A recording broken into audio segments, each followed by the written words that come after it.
ನಾನು ಈ ಲೆವೆಲ್ಗೆ ಚಟ ಮಾಡಿ ಈ ಸ್ಟೇಜ್ ಮೇಲೆ ಈ ಅವಾರ್ಡ್ ತೊಗೊಳಕತ್ತೀನಿ ಅಂದ್ರೆ ಇದಕ್ಕೆಲ್ಲ ಕಾರಣ ನಾ ಅಲ್ಲ ಇದಕ್ಕೆಲ್ಲ ಕಾರಣ ಆದಂಥವ್ರು ಒಬ್ಬರೇ ಒಬ್ಬರು, ಅದು ನಮ್ಮ ದೋಸ್ತ ಅಂತ ಹೇಳಕ್ಕೆ ಇಷ್ಟಪಡ್ತೀನಿ. ನಾನು ಎಷ್ಟೋ ಹಠ ಮಾಡಿದೆ ಚಟ ಕಲಿಯಂಗಿಲ್ಲ ಅಂತೇಳಿ.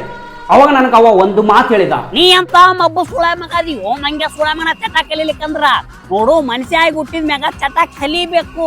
ಜೀವನದಾಗ ಏನ್ ಶಾಂಗನೂ ಇಲ್ಲ. ಕಮ್ಮಂದು ತಿನ್ಬೇಕು, ಕಮ್ಮಂದು ಕುಡಿಬೇಕು, ಕಮ್ಮಂದು ಹೇತ್ ಬಿಡ್ಬೇಕು ಅವನು. ಈಗ ನೀ ಏನ್ ತಿಳ್ಕೊಂಡಿ, ನಾ ಚಟ ಮಾಡ್ಲಿಕ್ಕಂದ್ರ 100 ವರ್ಷ ಬದುಕ್ತೀನಿ ಅಂತ ತಿಳ್ಕೊಂಡೇನ? ಸೊಳ ಮಗ ಅದೀವೋ ನೀನು.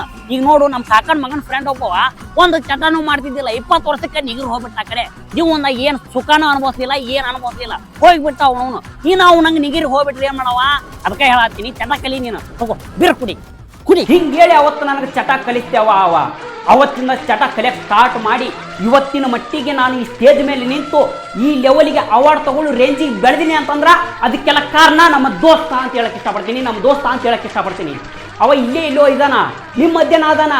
ಅವಾಗ ನಾವು ಒಂದು ಮಾತು ಹೇಳಕ್ಕೆ ಇಷ್ಟಪಡ್ತೀನಿ, ದೋಸ್ತ ನನಗೆ ಈ ಲೆವೆಲಿಗೆ ಚಟ ಕಲಿಸಿ ಈ ಸ್ಟೇಜ್ ಮ್ಯಾಗ ಈ ಅವಾರ್ಡ್ ತೊಗೊಳಂಗೆ ಮಾಡಿದ್ಯಲ್ಲ, ನಿನಗ ಚಪ್ಪಲಿಗೆ ಹೆಲಿ ಚಪ್ಪಲ್ ಹಚ್ಚಿ ಬಡಿಬೇಕು ಒಂದು ಗೊತ್ತಾಗವಲ್ದು ನನಗೆ. ಥ್ಯಾಂಕ್ ಯು ದೋಸ್ತ, ಥ್ಯಾಂಕ್ ಯು.